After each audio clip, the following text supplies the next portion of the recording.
Just want to thank everybody for coming tonight. My name is Craig Borglum. I am a certified irrigation designer and an EPA WaterSense partner. And we're here tonight to talk about controllers and drought issues. As you know, Florida's in a prolonged drought and it's going to go on, so we're going to always be stuck with these water restrictions that we have. The water restrictions that we have, they're now statewide, are that you can only water twice a week, and you can only water between 4 p.m. and 10 a.m., which for most people should be more than enough time. For a lot of large commercial projects, they do have a problem with that water window. Anyways, this is more based toward the residential homeowner. I want to start speaking about the controllers. Okay, this is a very standard controller, probably the most common one that I see in my work in the residential market, and it's a digital controller, which is much better than the old mechanical controllers that you might have seen, especially in places like Sarasota County and Volusia County. You can't even have a mechanical controller anymore.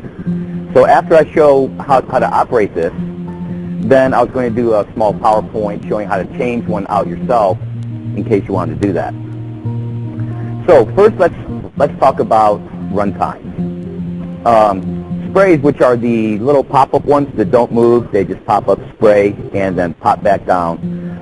Those have to run for 1/3 of the time as what we call rotors. Rotors are the big ones that turn and spray a long distance. Quite often I will go and see where someone has all their sprinklers set to 30 minutes per zone, whereas they might have 2 spray zones and 2 rotor zones. So what's happening in this situation is the rotors aren't on long enough and the sprays might be on a little bit too long. Now, when we apply water, what we're trying to do is we want to fill the soil area, which is about 6 to 8 inches deep. We're not trying to water that much deeper than that, because trees and other really large, deep-rooted shrubs, they get water without having to put in a lot of supplemental water from your sprinkler system. So as we're trying to water this area, we're also trying to limit the amount of water that runs off, and also because Florida has very sandy soil, the water has a tendency to percolate down past the root zone to where it's not available to the plant to use. So what I'm going to show you is a different kind of way to set your controller versus what I commonly see, which is they just set it for, let's say, 20 minutes for the sprays and an hour for the rotors. Which, if you have a reasonably efficient sprinkler system, that's probably a good ballpark figure to use, because you can't get a real to-the-minute idea of what any individual zone at your house would use without doing a water audit, which is a complicated, expensive thing. So we'll just assume that we want to run the spray zones for 20 minutes and the rotor zones for an hour. And of course, that would change if an area is in deep shade, you would probably want to do half that amount. We're talking about areas that are in full sun. So rather than run the rotors for an hour and the sprays for 20 minutes, it would be better to run the rotors for 20 minutes and the sprays for 7 minutes, but set our controller to go on 3 times consecutively. Meaning if we have 3 zones, 2 rotors and a spray, it would go 20, 27, and then the whole thing would start again, and then it would start again. The reason for that is because we're trying to eliminate 2 things. Runoff on the top of stacks for St. Augustine. If you try to apply that much water, run those rotors for an hour at a time, the water is eventually going to start to move laterally, because the percolation rate of the soil is not going to be pure beach sand. So eventually it's going to stop percolating, stop going down into the soil, and start to move laterally across the ground. And the other thing is that it's going to go down past the roots. Now, water's cohesive. If you take a couple drops of water, put it on a glass, and you see when they touch, they become one big drop of water because it sticks to itself. So a much better way to water your yard is to put down the first application. Okay, because it's a shorter run time, it's not going to percolate down as deep. And when you put down your second application, the first one will catch that as it's going through. So we put down one, and we put down another while there's already some water in that root profile, and it'll help trap that water and keep it from deep percolating. And then we put down some more. And so that way we have less water running down through the gutters, and we also have more water in our root profile, so we don't have to water as long because we're making better use of of what we have. Now, you don't always have to use that much water. The highest evapotranspiration rates for Central Florida are April, May, and June, and September, October. That's when it's still hot out, but the humidity is very low. So when we're in, say like now, we're lately we've been getting a lot of rain, you wouldn't need to run it quite that long, maybe only 80% of that amount of time. So how do you do that without completely going around and changing every zone time?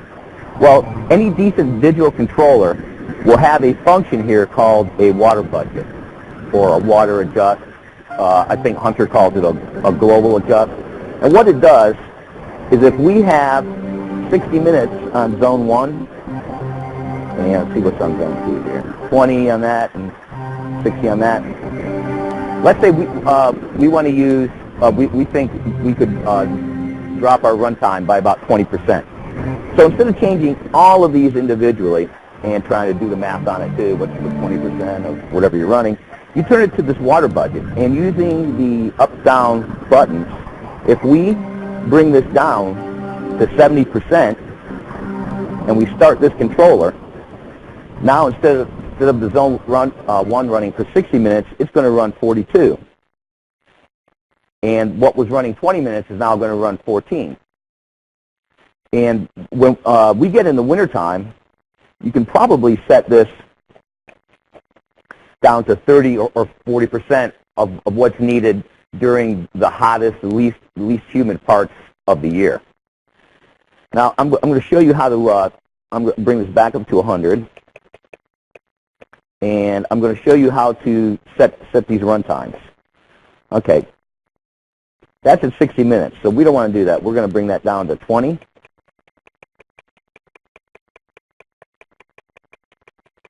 And then we're going to take this next one that is 20, that's a spray zone, and we're going to bring it down to 7. And what we're going to do is we're going to make this controller start 3 times. So we go to the first start time, which let's say is, we'll make that 3 a.m. And let's say all of this time together here equals 50 minutes. We're going to go to the next start time. And because we're not going to be running a full hour, we're going to make that one start at 4 a.m. And then we're going to go to the third run time, and we're going to make that start at 5 a.m. This way, we're not trying to apply all the water at one time. And that's it's called a syringe cycling method, and it's a much better way than trying to apply all the water at once. So let's say you have an old, Richtel mechanical controller with the little white pins, and, it's hard to tell exactly how long it's running, and you can't make it start multiple times. So you may want to, in order to save money, since this water budget function makes it so easy to change your run times, you're more likely to go out and do that than if it's a complicated ordeal with a mechanical controller. So I'm going to explain how, if you have one of these older type controllers, how you can take it and change it to a digital controller.